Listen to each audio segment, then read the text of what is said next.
Histoire et archéologie des mondes africains, c'est une chaire nouvelle au Collège de France qui dit la rentrée dans le domaine des savoirs légitimes d'un champ de recherche qui est celui de l'histoire de l'Afrique. Bien entendu, l'Afrique est dans l'histoire, et si certains ont cru que l'Afrique n'avait pas d'histoire ou que l'Afrique était restée au seuil de la maison histoire, ce n'est évidemment pas parce que les sociétés africaines n'ont pas d'histoire, mais parce que les sociétés contemporaines, toutes nos sociétés contemporaines, ont un problème avec la reconnaissance de l'historicité des sociétés africaines, un problème qui vient probablement de plusieurs siècles de déni de cette historicité, de déni de singularité, un déni qui s'enracine en particulier dans la traite des esclaves.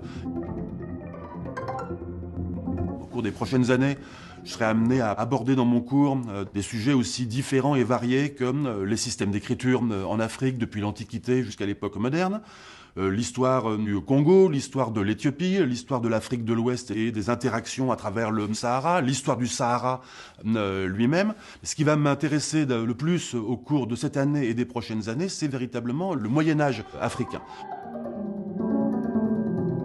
Je voudrais prendre l'exemple du Moyen-Âge éthiopien pour illustrer à la fois la diversité des sources et le type d'interaction entre les sociétés qu'on peut illustrer.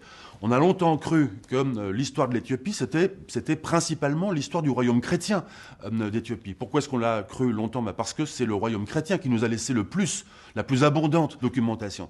D'une certaine façon, le royaume chrétien d'Éthiopie impose une narration qui est centrée autour de lui.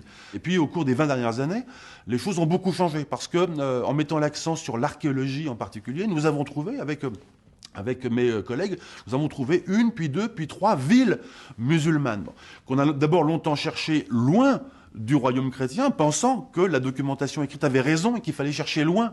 Et en fait, on l'a trouvé tout contre. Puis qu'est-ce que ça change d'avoir tout à coup des chrétiens et des musulmans qui deviennent voisins? Ça veut dire une chose très intéressante, ça veut dire que les sociétés se sont diversifiées, les unes devenant chrétiennes, les autres devenant musulmanes, et que l'image qu'on a de ces sociétés qui sont ennemies ou naturellement ennemies, parce que c'est l'image qu'aiment dépeindre les chroniques, de sociétés en guerre les unes avec les autres, est une image fausse.